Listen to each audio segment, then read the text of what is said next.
Olá, amigo mecânico, este é o novíssimo Honda Civic híbrido.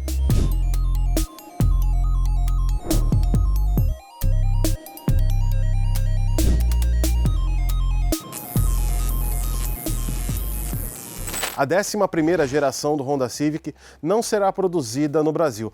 Porém, o sedã desembarca por aqui vindo da Tailândia em uma versão híbrida e totalmente conectada com o futuro da marca. E para analisar as condições de reparabilidade desse novíssimo modelo, nós trazemos ao estúdio mais uma vez Camilo Matos e Matheus de Moura Matos, da oficina Garagem 85, em Guarulhos, eles que são especialistas na linha Honda. Camilo, Matheus, muito obrigado mais uma vez por terem aceitado o convite aqui da Revista Mecânico. E pela primeira vista aqui do modelo por fora, o que vocês acharam? Bom, o carro é bem atraente, né? Muito bonito, na nossa opinião aqui, como nós estávamos conversando aqui antes de iniciar a gravação, muito bonito. E os detalhes, o pessoal vai gostar bastante aí também dos detalhes que a gente tem para passar sobre a questão de reparabilidade, né? Eu sou meio suspeito, eu adoro esse tipo de sedã, sempre gostei. Do visual me agradou bastante, tem o pessoal que não gostou um pouquinho assim da frente, essas coisas, mas pô, não tem como, eu virei fã, por mim eu já saí até com esse daqui. Vamos fazer 2 vídeos, no primeiro nós vamos analisar todas as condições de reparabilidade, todos os detalhes aqui embaixo do capô, e no segundo vídeo nós vamos analisar o undercar. Vamos começar pelo motor? Vamos? Ok, vamos lá. Levantando o capô do Honda Civic híbrido, a primeira coisa que a gente nota e que é uma influência da nova filosofia de design desse modelo, que virou um sedã um pouco maior, né? É o longo capô, é um capô bem mais longo, né? E ele tem 2 estágios de apoio. Já facilita para o mecânico esse segundo estágio aqui, deixar mais espaço livre, né? Sim, isso ajuda bastante. Se você for só abrir o capô para dar uma analisada em alguma coisa, você prende nesse primeiro estágio aqui. Agora aqui para cima fica bem tranquilo, não incomoda. Alguém que for mais alto, um pouquinho mais encorpadinho, né? Assim igual o Camilo, não atrapalha para manusear aqui, para verificar, fazer as verificações, principalmente que carro com frente muito longa a gente tem aquele problema, né, de ter que dar aquela debruçada em cima traseira do cofre, que parte de admissão, essas coisas. A bateria aqui do Civic híbrido, ela está localizada debaixo do banco dos passageiros, certo? Correto. Aqui no capô ele tem uma indicação, né, tá tudo escrito certinho, e tem o desenho aqui exatamente onde fica localizada essa bateria, não tem problema nenhum aí para encontrar ela.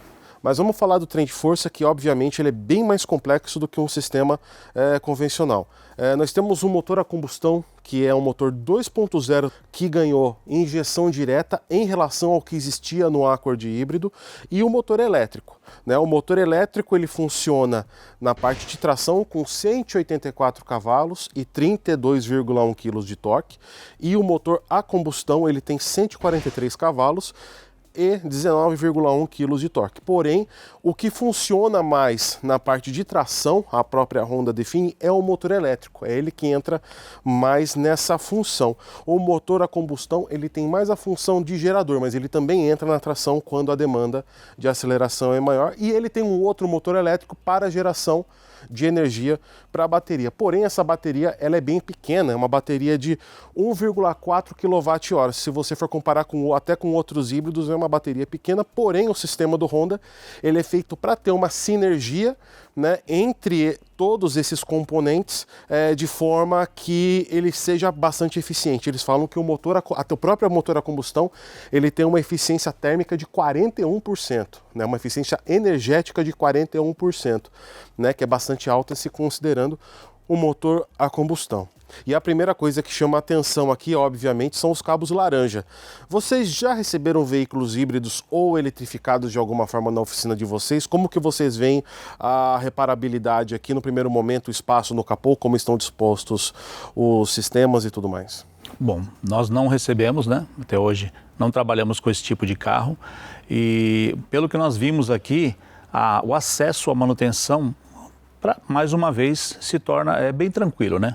O acesso à manutenção aqui, a reparabilidade.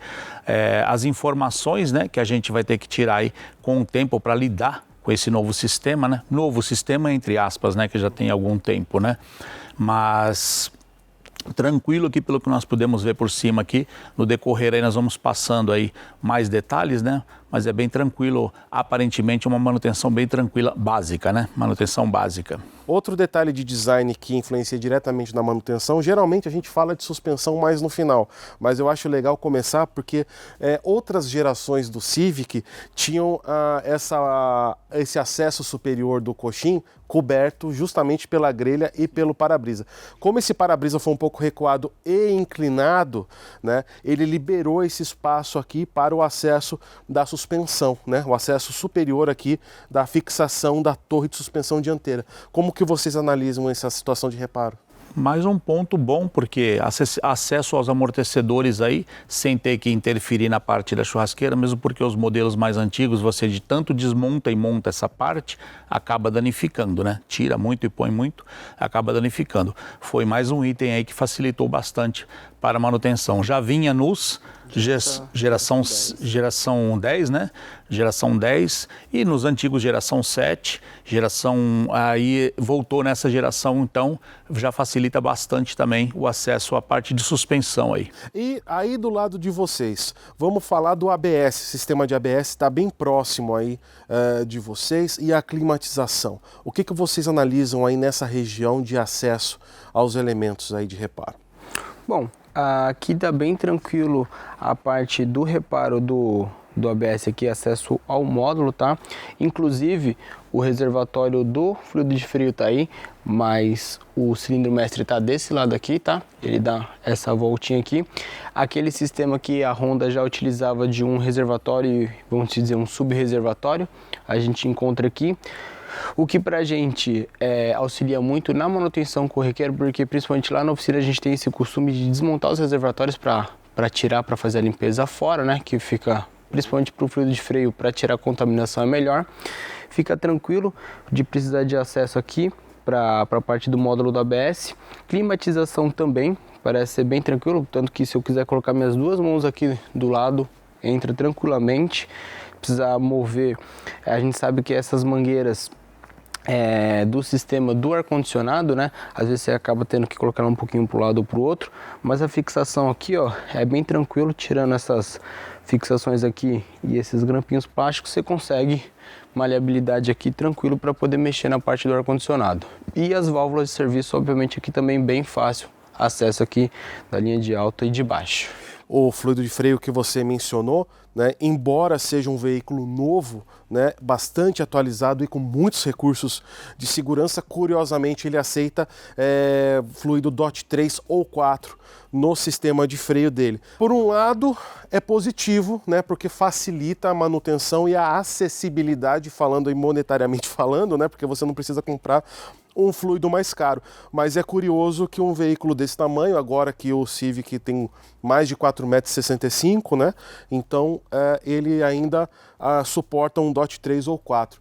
Ou eu não me lembro, os anteriores já vinham com essa especificação? Exatamente essa especificação, e é uma das coisas que pega. A Honda, ela demora muito quando ela tem um sistema que trabalha de uma determinada forma, ou ela indica um determinado produto, como se você puxar muito lá atrás, a Honda, ela era totalmente contra a utilização de lubrificantes sintéticos em motores, né?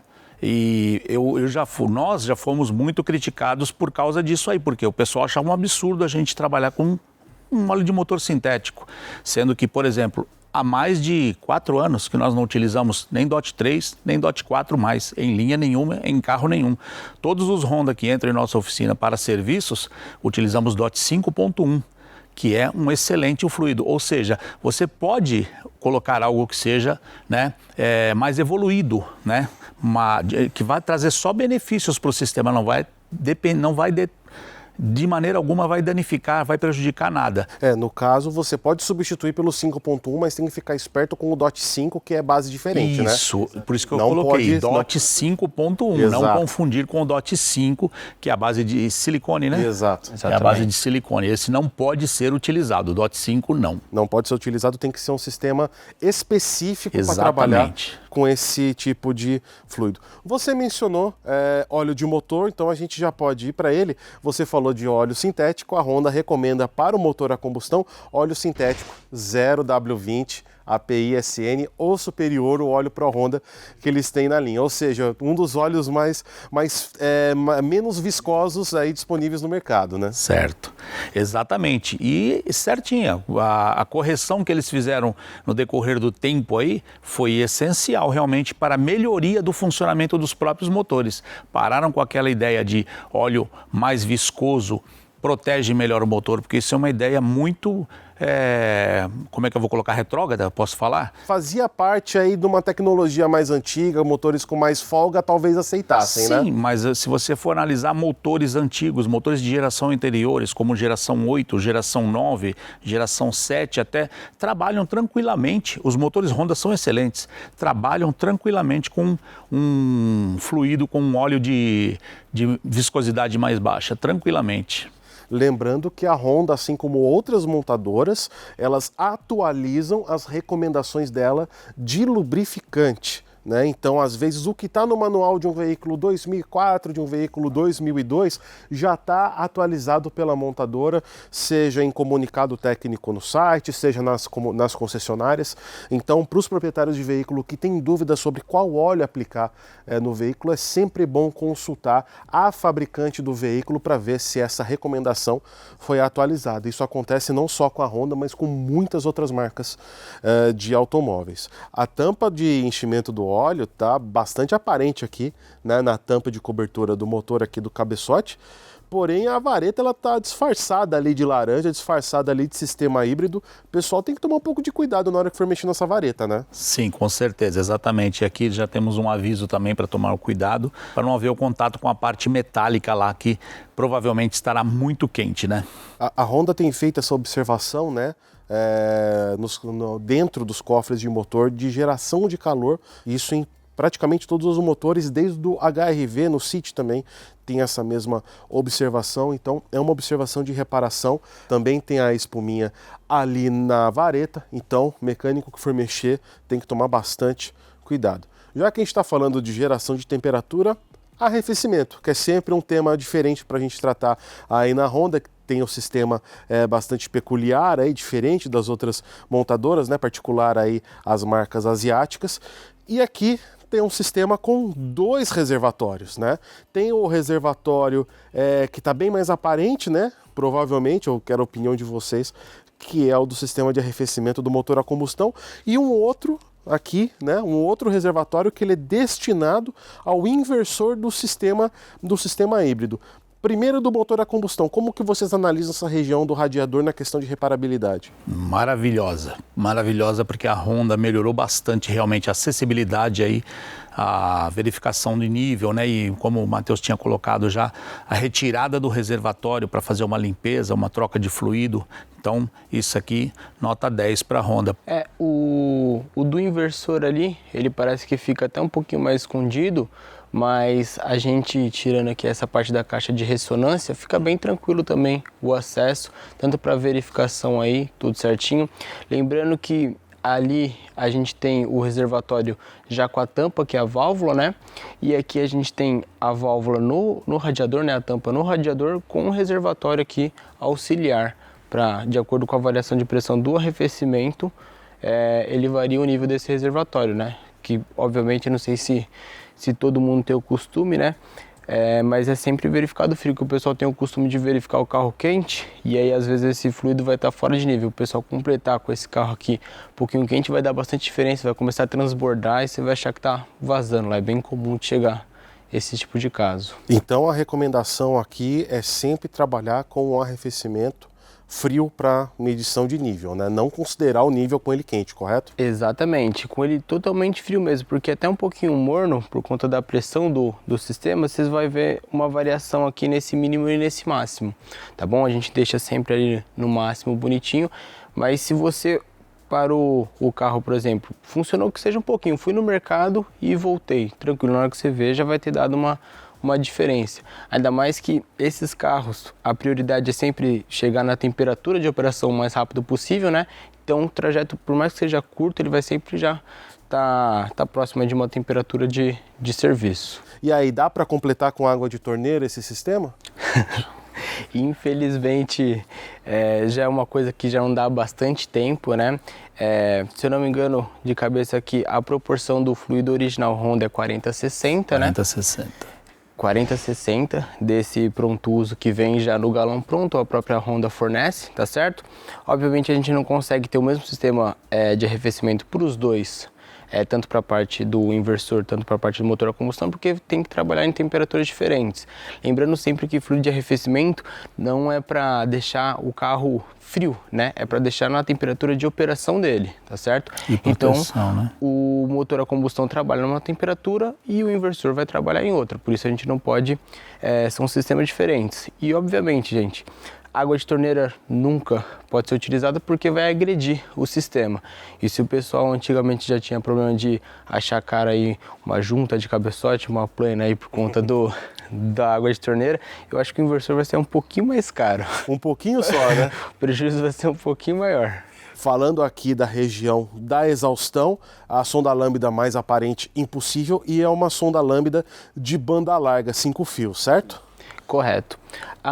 Essa daqui é a nossa sonda pré, ela, como os outros modelos já estavam vindo da Honda, bem tranquilo, né? O acesso aqui é conector e manutenção. A gente sempre exalta isso nos veículos Honda, principalmente questão de disposição de chicote e essas estruturas que eles colocam, né?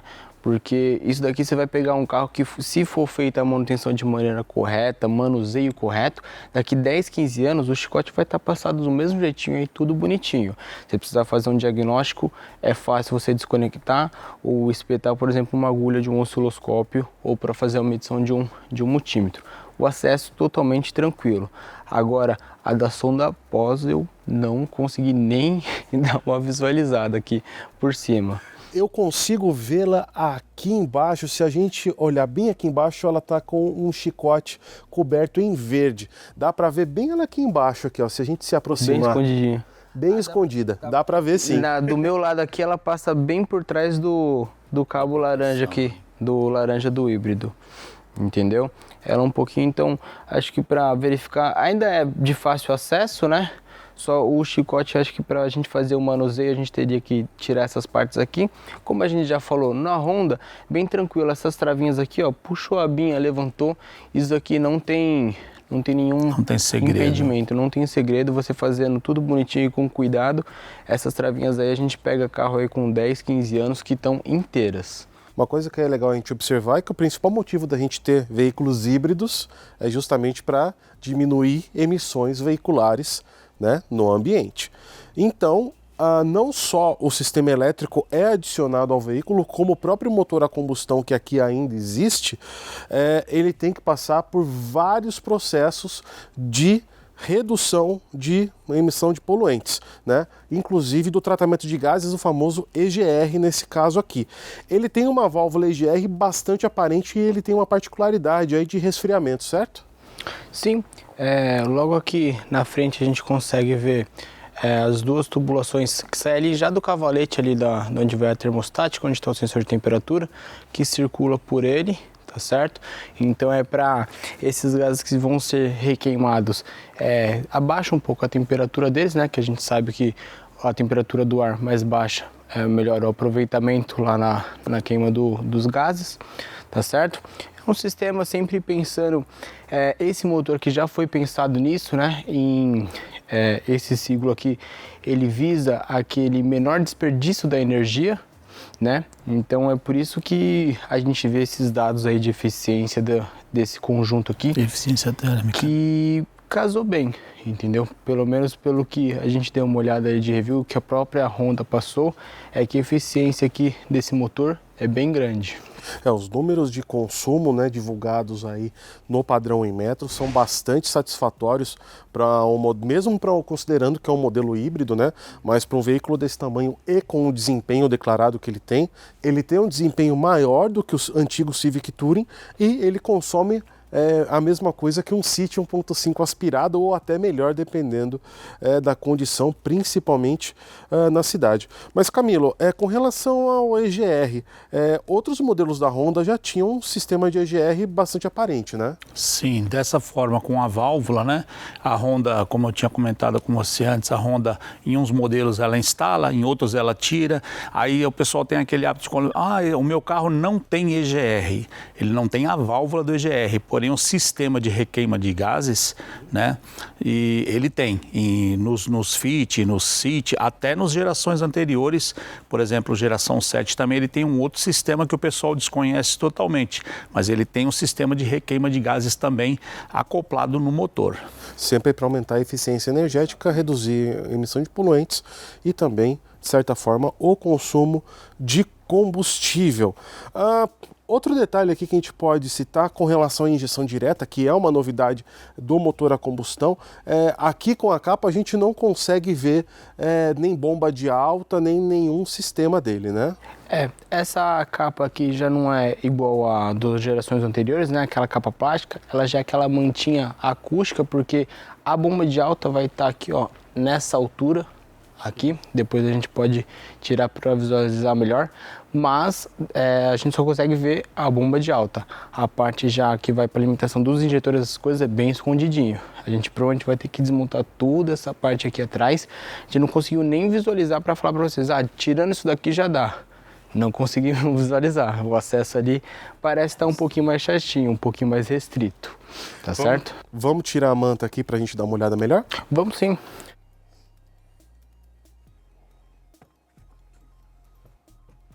São apenas algumas conexões, né? Fácil remoção. São travinhas aqui, ó, bem tranquilinhas. Já dá para visualizar a bomba certo? de alta, as bobinas aí logo acima. Certo? A gente tirando as travinhas aqui é só puxar mesmo. O ideal quando a gente tira e coloca esse tipo de trava é sempre lubrificar ou com vaselina, algum lubrificante que não agrida borracha, essas coisas, certo? Tirando aqui, como eu falei, a gente já tem a visualização fácil e bem tranquila ali da bomba de alta, que geralmente o pessoal costuma esconder um pouquinho mais, até por ser bastante ruidosa, né? Essas questões. Parte aqui, já saindo, né, da alimentação que a gente estava falando, já para a parte aqui da ignição, não preciso, acho que nem comentar. A visualização aqui é perfeita das bobinas, então uma manutenção na parte aqui da ignição é bem tranquila. Tudo bem que essas velas são já de irídio, né? Recomendação da Honda, se não me engano, são 100 mil km, né? Como é um motor só gasolina, nesse caso aqui, certo? A gente não tem aquele problema do etanol de começar a corroer muito cedo e as velas criarem aquela costa de oxidação. Oxidação. Porque às vezes o pessoal fala, 100 mil quilômetros a vela, eu vou tirar essa vela daqui 100 mil quilômetros. Tem aquele problema da rosca daquela coladinha, tudo certinho. Essas velas mais novas têm um tratamento na rosca para evitar isso, mas nos motores etanol a gente costuma ter problema. Acredito que aqui só a gasolina não vamos ter. No caso de um motor a gasolina, que nesse caso ele é importado, esse veículo ele é fabricado na Tailândia. Obviamente que a Honda fez um trabalho de tropicalização em todo o veículo para se adequar ao mercado brasileiro, né? Principalmente com relação ao motor a combustão, já que no manual você vê que é permitido colocar gasolina comum ou aditivada. Isso está escrito no manual. Então ele está apto a trabalhar com 27% de etanol. Mesmo assim, como que vocês veem no mercado hoje em dia, como é que estão os motores somente a gasolina, que existia, por exemplo, na linha 1.5 Turbo Touring da geração anterior de HR-V e de Civic, e também outros modelos da Honda que vinham importados somente a gasolina? Como que vocês estão vendo a manutenção desses veículos e como eles têm lidado com a gasolina atual? Então, adaptação ao combustível, tudo bem, até aí tudo tranquilo, né? Muito embora o nosso combustível seja uma coisa no papel e outra na realidade, né? Agora, essa questão da gasolina aditivada e gasolina comum, queria colocar porque isso ainda aparece muita dúvida a respeito. O pessoal pergunta por que eu posso utilizar gasolina aditivada no meu carro? E a gente responde, pode. Determinada pessoa falou assim que não, só pode usar gasolina comum. Por que você usaria a gasolina comum no seu carro? Em qual caso? Em qual situação? Se você abastece sempre numa rede de postos, você abastece uma gasolina comum, você muda de um posto para o outro, a gasolina passa a ser a mesma, basicamente, tá ok? Agora, aditivo, por que muita gente indica, não, abasteça só com gasolina comum, que se eu não me engano, a Honda para esse aqui, ela já pede os dois, né? Pode ser algo como aditivada. Porque a questão do aditivo em um posto, em uma rede, é um tipo de aditivo, em outro posto, outro tipo de aditivo. Então, para não haver essa mistura de aditivos, que sempre vão ter uma diferença entre eles, muitas vezes é recomendada a gasolina comum. Mas se você abastece sempre numa rede confiável, você pode sim e até deve, indicamos a utilização de gasolina aditivada. E os motores têm se adaptado muito bem, apesar da nossa podre gasolina, né? Infelizmente, a adulteração de combustível é uma realidade no nosso país e que parte da gente, como população, denunciar. E a Agência Nacional do Petróleo, a ANP, ela tem uma linha de contato para denúncias anônimas sobre postos que não estão trabalhando conforme deveriam. A gente vai deixar o contato aqui no vídeo para vocês. Muita gente não sabe que a Agência Nacional de Petróleo, a ANP, ela faz uma investigação constante em postos, né? Ela segue essas denúncias e fecha postos que não estão trabalhando da forma correta. Mas, infelizmente, não são todos e muitos clientes, né? E vocês mecânicos, vocês pegam isso na ponta. Muitos clientes ainda abastecem com gasolina adulterada, principalmente quando estão aí buscando economizar e acabam criando um custo ainda maior na manutenção corretiva, né? Exatamente. Com certeza. Combustível, aqui um combustível de má qualidade pode prejudicar, como a gente já estava comentando, uma bomba de alta, um bico de injeção direta aqui. A gente sabe que tem um custo bem mais elevado do que a gente tinha lá na injeção indireta, né? Então, uma economia aí de centavos ao longo do tempo no combustível aqui vai ser um prejuízo bem maior. Com certeza. Uma coisa interessante, já que a gente está falando aqui de admissão de alimentação, o filtro de ar, ele está exatamente onde? Ele está aqui? Então, provavelmente ele vai estar aqui, certo? Igual eu falei, a gente teria que desmontar aqui para fazer a verificação, a gente não fez toda essa desmontagem.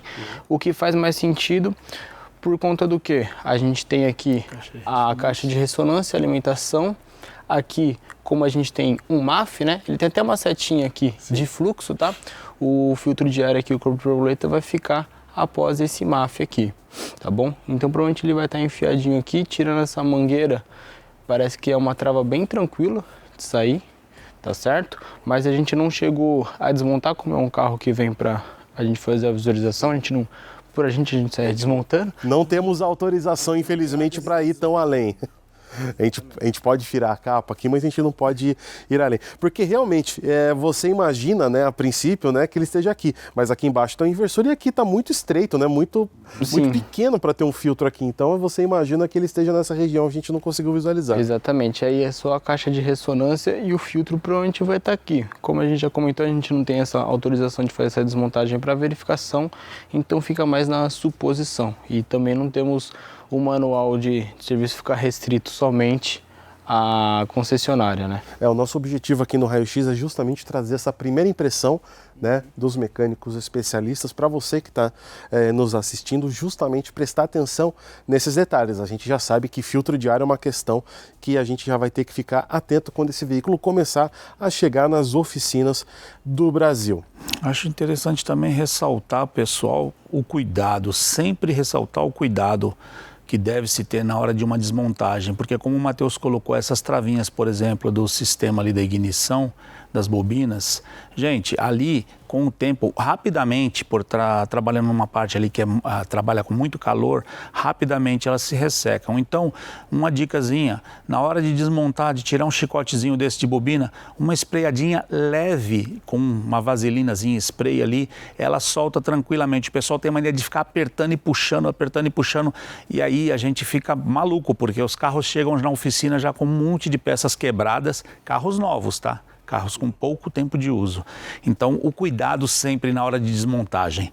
O cuidado na hora de desmontagem e na hora de remontar, colocar tudo no seu lugar, né? Voltar tudo para o seu lugar. É muito feio você pegar um carro para fazer uma manutenção muito desagradável e já ver um monte de coisa quebrada, chicote fora do lugar. Isso é bem desagradável. Isso a gente já tem ressaltado em outros raios-x. Não se conserta mais carro na pancada, principalmente esses mais novos, né? Tem que tomar cuidado porque a questão dos plásticos, que cada vez mais peças de plástico estão presentes aqui no cofre do motor, não é uma questão de economia, mas sim de eficiência. Né?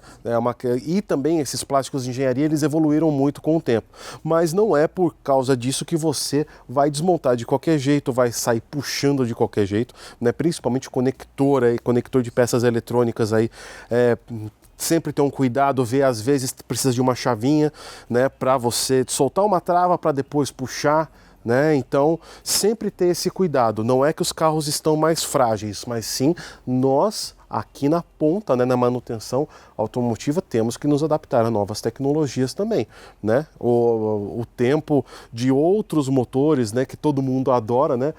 Particularmente amamos desmontar motores família 1 daqueles anos 80, né, motores AP. Isso era uma geração de tecnologia. Nessa geração de tecnologia, a lógica de manutenção é um pouco diferente e principalmente temos que prestar atenção nessas peças plásticas aqui para justamente não causar um dano que vá refletir justamente no futuro para o próprio cliente, porque, né, se o cliente tem que trocar de mecânico para resolver um problema, todo mundo sabe que isso, né, é uma propaganda negativa para aquele que ficou atrás e fez o reparo que não deu certo, né? Então, e às vezes é por causa justamente de uma falta de cuidado, de uma quebra de um conduíte plástico, né? Uma quebra de alguma peça besta, entre aspas, que poderia, com um pouquinho mais de cuidado, ter dado certo, né? Aqui, como a gente sempre fica desse lado aqui, a gente sempre fala de correia de acessórios, é bem legal lembrar aqui que a gente não tem a correia aqui de acessórios, o que facilita também, por exemplo, a bomba d'água dele é elétrica, né? Então facilitou aqui muito o acesso aqui. Poderia ser até para tirar aqui a bomba d'água atrapalhado, né? Se tivesse alguma polia, alguma correia passando aqui, como não tem, é bem tranquilo aqui a manutenção. Não vejo alguma manutenção específica para, por exemplo, igual nos outros modelos de Honda, você ter que remover esse coxinho, entendeu? Que na geração passada a gente ia mexer alguma coisa aqui, por mais que fosse um serviço simples, era quase que de praxe, né? A desmontagem, praticamente obrigatória a remoção do coxinho. A remoção desse coxinho. Nesse caso aqui, eu ainda não vi, até para o cilindro mestre aqui, dá para desmontar sem a remoção desse coxinho aqui tranquilamente. Para quem não gosta de correia, né? Tem muita gente que não gosta de correia no mercado, porque acha que peça de borracha dá problema, né? Resseca. Esse aqui é um carro que não tem correia, literalmente não tem alternador, né? A bomba d'água elétrica, como você citou, assim como o compressor do ar-condicionado. Então é um motor correia free, totalmente livre de correias, né? Esse motor possui variação de fase e também sistema VTEC, né? Sim, esse daqui ele vai ter um duplo comando, tá? Aqui atrás a gente consegue visualizar, tem como se fosse o sensor dele aqui, desse comando aqui, ele tem uma janela aqui de inspeção. Acredito que no manual de manutenção, quando sair, vai ser para a gente fazer alguma verificação ou com a instalação de alguma ferramenta, tá certo? O ideal é, como a gente sempre fala, se a gente conseguisse tirar essa tampa de válvula aqui, a gente conseguiria visualizar o sistema certinho como que é, tá bom? Mas esse sistema aqui com variador aqui, acredito que não vai dar muita manutenção, como já não é de costume os motores Honda darem problema nesse sistema, né, de corrente, por exemplo. Claro que a gente sempre lembra que a vida aqui da corrente e dos variadores é a troca de óleo do carro, né? Você fazer uso severo do veículo e protelar essa troca, obviamente esses variadores, essa corrente, vai ter um desgaste prematuro. O esticador da correia, né, ele trabalha com o óleo. Se ele não está alimentado corretamente pelo óleo, o óleo está degradado ou muito viscoso, né, por excesso de uso, ele não vai esticar a corrente aí da maneira certa, né? Exatamente, e prejudica em tudo, né? A gente sabe, troca de calor, questão de atrito, o lubrificante aí, quando o pessoal dá aquela famosa esticadinha, né? Mas, infelizmente, e principalmente porque na minha visão, quem compra um veículo desse é quem faz a utilização mais urbana também, né? Porque o aproveitamento dele, é sensacional. A autonomia dele urbana, obviamente é maior que a rodoviária, né? Para quem não tem muito costume, né? Acha estranho à primeira vista, mas é porque na questão urbana a gente utiliza o motor quase todo o tempo aqui. 90% esse projeto é focado no motor elétrico ali, né? Para ele estar carregando ali a bateria e o motor elétrico. Então, nossa autonomia aí urbana vai ser bem maior. E aí a Honda não especificou muito bem, ou pelo menos a gente não conseguiu ver, se é a partir, por exemplo, de uns 70, 80 por hora aí, que ele começa a ter mais o auxílio na tração do motor a combustão. Mas enquanto você está aqui no período aqui dentro, que é até numa marginal, por exemplo, uns 60 por hora aí, é um motor elétrico que está tocando tudo. E a combustão não está desligado, mas está só para carregar ali tranquilamente a bateria e tocar o elétrico. É um sistema inteligente, ele entra com o motor a combustão em momentos em que o motor elétrico ou ele está com a carga de bateria um pouco mais baixa ou em alta demanda de aceleração, né? Então quem manda aqui é o inversor, que é essa peça que está abaixo aqui do ressonador. É esse cara aqui que ele manda justamente no sistema híbrido, né? Em qual motor entra em qual momento, né? Acho que até pelo painel lá, quem estiver dirigindo vai dar para ter essa noção, porque ele não tem um contagiro, mas né, é uma coisa que pra gente incomoda um pouquinho. Ele tem uma questão do power ali, e o que dá a deduzir, também não é tão explicado, é que naquela parte verdinha ali, enquanto tá no verde, é só o elétrico que está tracionando, e para cima daquilo, quando você dá pé, que aí entraria os dois, que ele passa daquela parte verde ali, que é os dois em conjunto. Ele tem sim a informação lá para quem está dirigindo de qual motor está sendo utilizado no momento. Ele tem o diagramazinho. Isso, lá, o diagrama. Né? Mas no contagiro ali, não, no painel contagiro. não. Não existe uma... A gente tem que se acostumar com algumas coisas, né? É tudo muito novo, né? Então, como eu falo, a gente tem vontade de chegar e já desmontar para ver como é que é e tal, mas não pode pôr a mão. Fernando não deixa pôr a mão, então a gente fica aqui só olhando. Lembrando, muito cuidado com os cabos laranja, gente. Aqui ó, passar uma altíssima corrente, isso aqui é um perigo para quem não tem treinamento. Lembrando que quando você precisa trabalhar com esse carro energizado, existem normas de trabalho que precisam ser respeitadas, como por exemplo a norma NR10. Mecânicos que vão mexer com esse veículo energizado precisam ter estudo de norma NR10 e trabalhar com EPI adequado. Isso a gente precisa sempre pontuar. Mais algum detalhe que vocês estão vendo aí desse lado do veículo que a gente precisa mencionar? Desse lado aqui, é igual eu falei, é bem limpo, não tem nada mais a acrescentar. Tem uma caixinha aqui com 2 relés, provavelmente acionando o diagrama ali, deve ser da bomba, como é o acionamento eletrônico, deve ser da bomba e do ar-condicionado, como tem 2 relézinhos aqui só, mas de manutenção aqui não envolve mais nada. Perfeito, então vamos trocar aqui de lugar para a gente falar da bateria de 12 volts? Sim, vamos lá. Embora esse veículo seja híbrido, né, e possua uma bateria de tração de alta tensão, ele ainda tem uma bateria de 12 volts, né? Mesmo veículos elétricos, 100% elétricos, que nós já mostramos aqui no canal, tem bateria de 12 volts. Para que a gente precisa de uma bateria de 12 volts em um veículo que já tem uma bateria de tração bem mais potente que ela? Para alimentação geral do veículo, como em qualquer outro veículo. Faróis, lanternas, entendeu?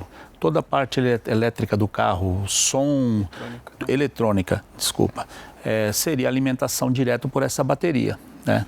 Ou seja, um sistema convencional como em veículos somente a combustão. Como em veículos, aí saindo ao outro motor que carrega, né? Que ele tem um motor elétrico que ele carrega, já gerando carga para a bateria do motor elétrico, já totalmente diferente o sistema. E a bateria de 12 volts, ela possui aí um monitoramento de tensão e de carga, né?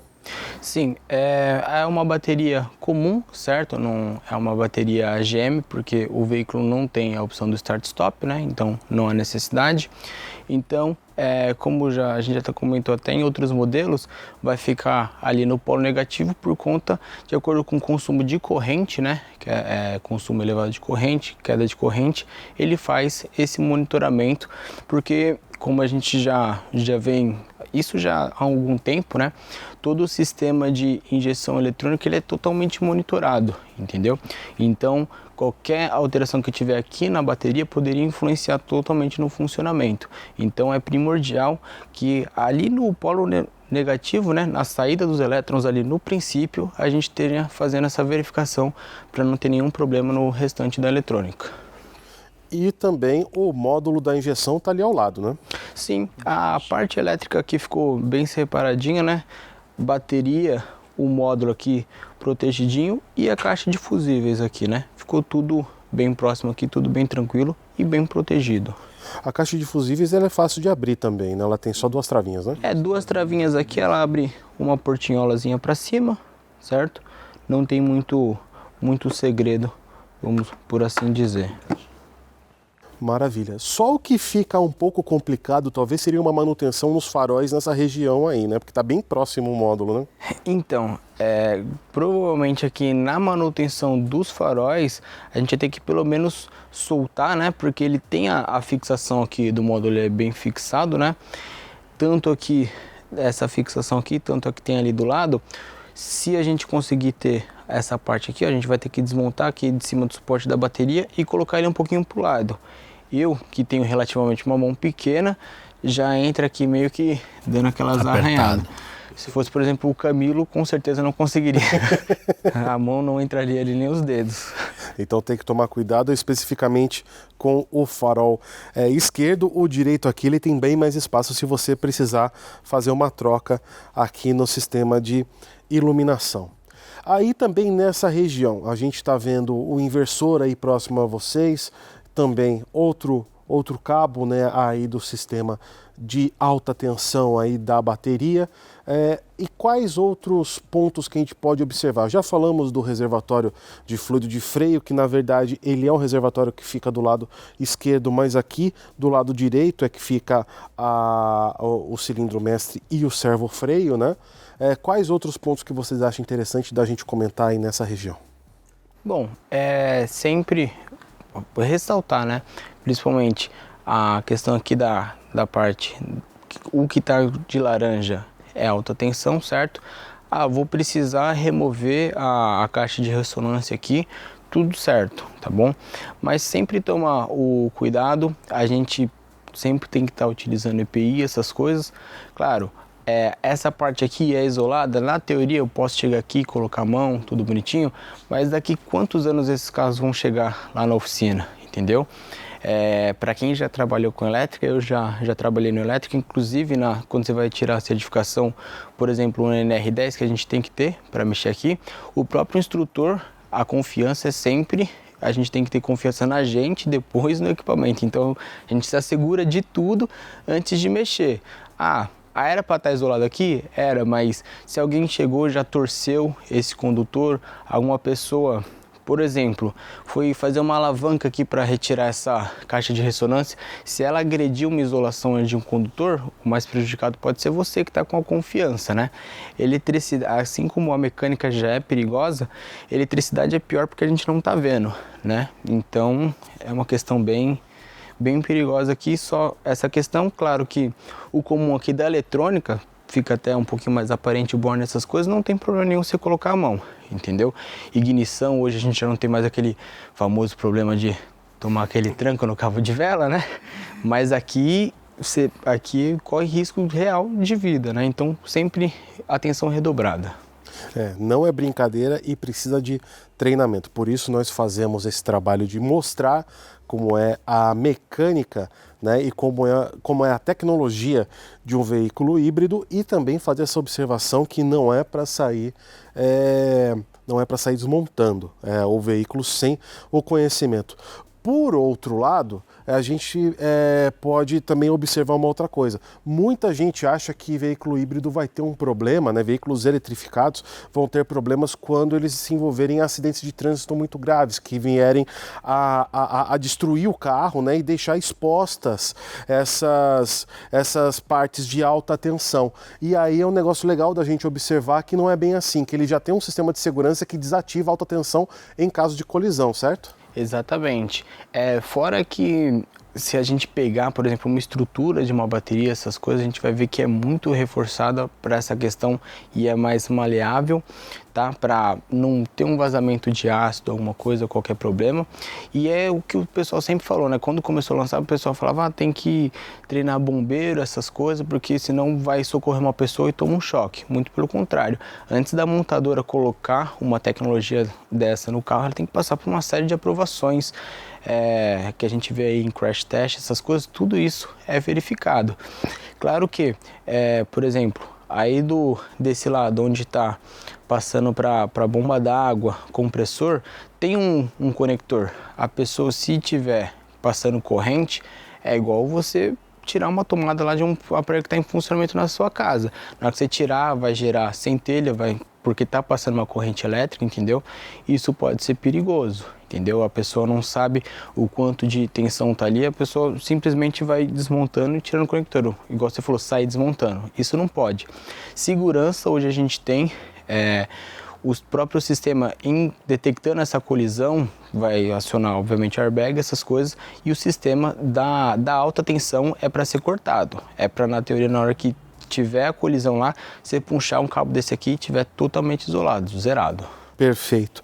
Mais algum detalhe que vocês queiram observar com relação aqui ao espaço do cofre e o que a gente está vendo por aqui? Aqui não, eu só queria complementar a parte que também eles pensaram, né, e bem pensada, no reforço estrutural desse carro, né, que a gente tem que colocar, que foi feito um reforço estrutural nesse carro já justamente pelo sistema que ele tem de funcionamento, entendeu?